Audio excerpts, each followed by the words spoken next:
Hello, my name is Gloria and welcome to my channel. In today's video, we'll be talking about 4 mistakes you're making that are causing you to burn out as a woman. I made these mistakes and they were causing me to, do a little work in a lot of time, to not be effective, and worst of all, to burn out, so that at the end of the day, I'm losing more than I'm putting in.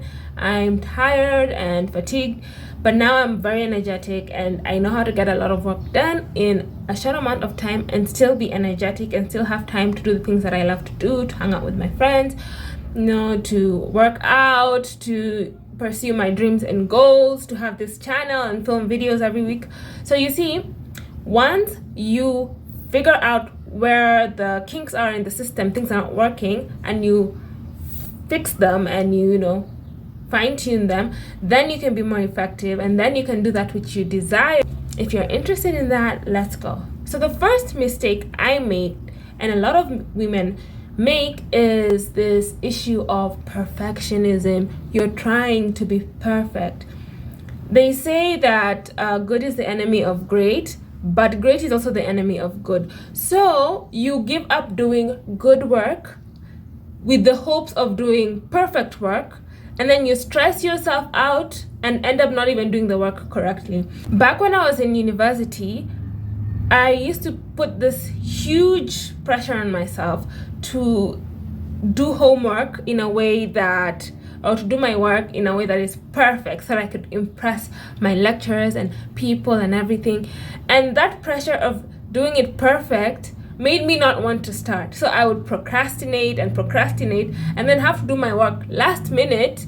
And in doing it last minute, I didn't have time to revise it and see if there's anything I can do better. So you see, when you're chasing perfectionism, when you're trying to be perfect in exchange for doing at least the good work that you can do, you end up putting off tasks, or you end up doing the work as perfect as you can get it, but at the cost of your health and well-being, because you've worried about it and you've damaged your body trying to get to this perfect standard that you can't even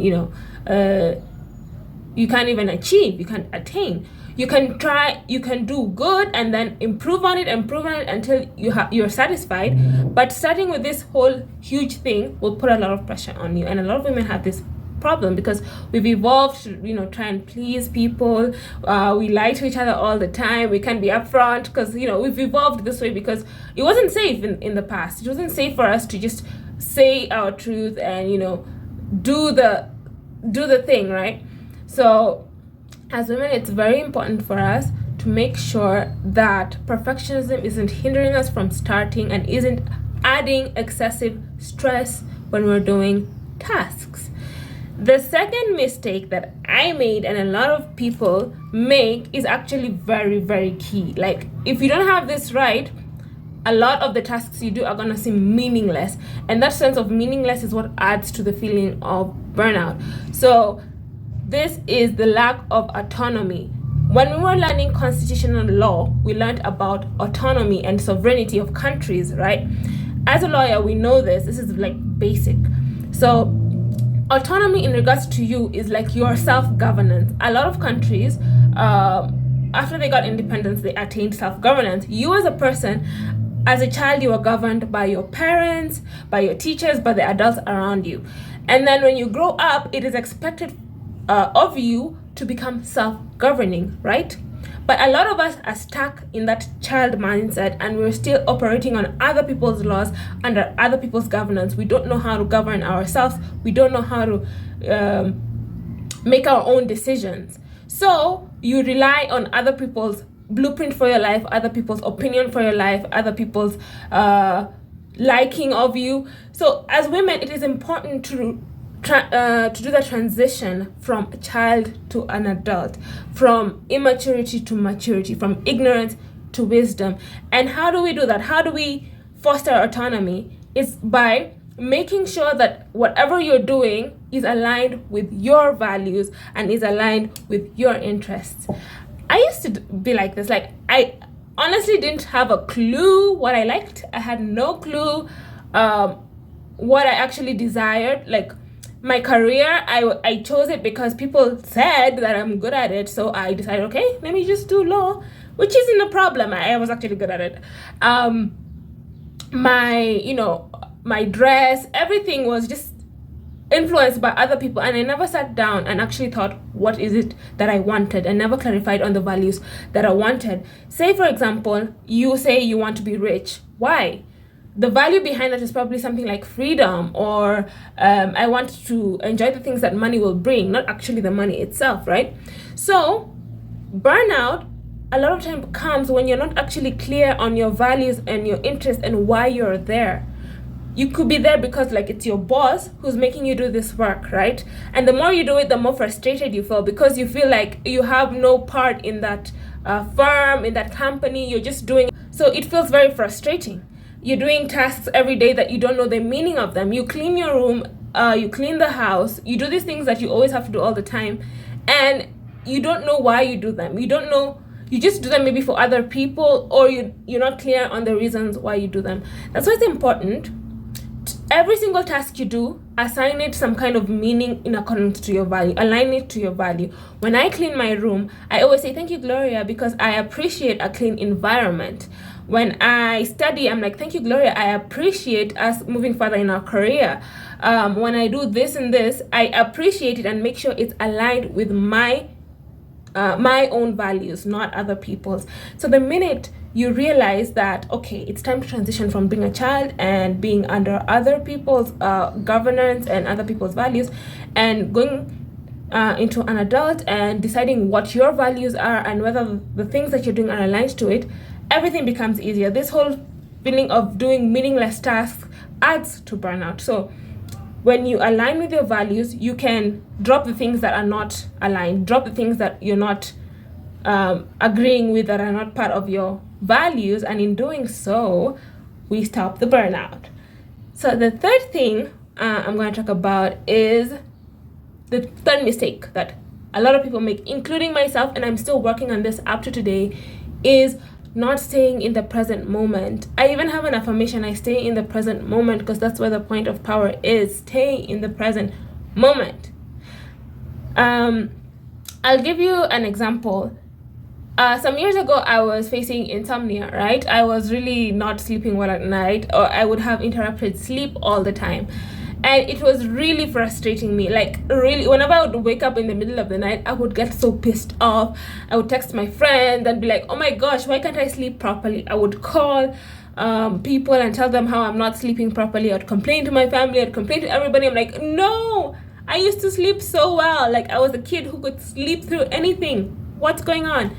And this thing stressed me out. So what I did was I got a book called How to Stop Worrying and Start Living, and I read it. And there was this phrase that I still remember up to today, and it's still like an affirmation of mine. Worrying about not sleeping is worse than the not sleeping itself.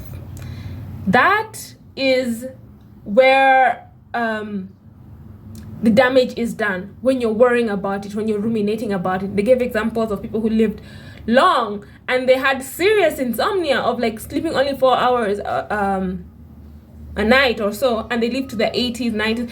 So I was like, okay, the problem is that this thing is happening, but you can either choose to be okay, accepting of it in the present moment, or suffer. Suffering involves ruminating on a problem that is not here. Is it Oscar Wilde? I think it's Oscar Wilde. He said that I have worried about many things in this life, many of which didn't happen. Staying in the present moment prevents that. You're here and now. You're not yesterday, you're not tomorrow. You're here and now majority of the time. I say majority because it's impossible to not like plan. Planning is important, and sometimes reviewing the past is also important so that we can learn lessons. Reviewing the past without emotion is where you get wisdom. When you get emotionally involved into it, you're being dragged back into the past and you're reliving the past, and that is dangerous and harmful to us. But if you can review the past without emotion and then learn the lessons, then that's good. But 80% of the time, majority of your time should be spent in the present moment. Feel it with your senses. When you're eating, really taste the food. When you're smelling something, really smell it. If you're in the sunshine, really feel it. Like, stay in the present moment. So when you're working on a task, really block out everything else and just work on that task. You don't have to worry about is this good enough, or well, you can do that later. But as you're working on your tasks, after you've already planned on what you're working on, focus on it. Refuse to be worrying about this and that. Focus on it, and if there's something that you need to work on, note it down and work on it later. But worrying about things and not really putting things into action is just sucking out your power, right? So staying in the present moment is very important for productivity without burnout.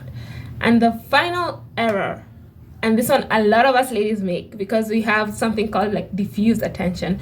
We can be here, but I know what's happening over there, I know what's happening over here. You've seen moms with like kids, they could be doing something, but it's like they have eyes at the back of their head watching their kid. I don't know how they do it, but anyway, this mistake is multitasking. A study in the Journal of Experimental Psychology on Human Perception and Performance found that multitasking is not efficient at all. It is less efficient because it takes extra time to shift gears from task to task. Where you think you're being productive by doing 2 or 3 or 5 things at the same time, what you're actually doing is wasting mental energy switching from task to task. Your brain needs time to shift. You're like, okay, we're doing emails now, and then shift to doing like research, or shift from cleaning the house to journaling. Like, multitasking is not productive. It is less efficient, and I have fallen prey to this. I like to do like 5 things at the same time. I'll put on music, I'm studying, I'm also chatting with my family, I'm also, the TV's in the background. It doesn't help. Mastery will come from deep work. In today's society, where we're bombarded with media and everything, and social media, and things are always like right in our faces, the thing that will rise up to the top is mastery. And to be a master of something, you need time to do deep work where you focus. And by how do we do that? We remove distractions. Just remove them.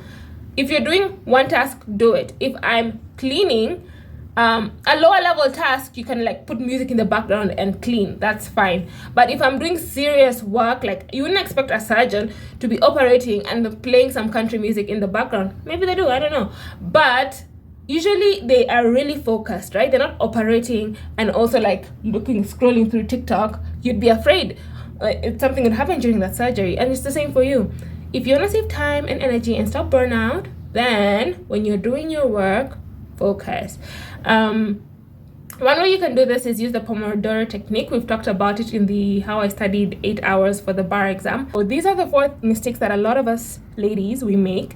And if you can just figure this thing out and apply these things and see if you're doing any of these mistakes, I promise you, if you rectify them and you apply what I've told you in this video, your productivity will shoot up by so much. Like you'll be so much more productive, plus you will be less likely to burn out, in combination with all the other tips I talk about in my burnout videos.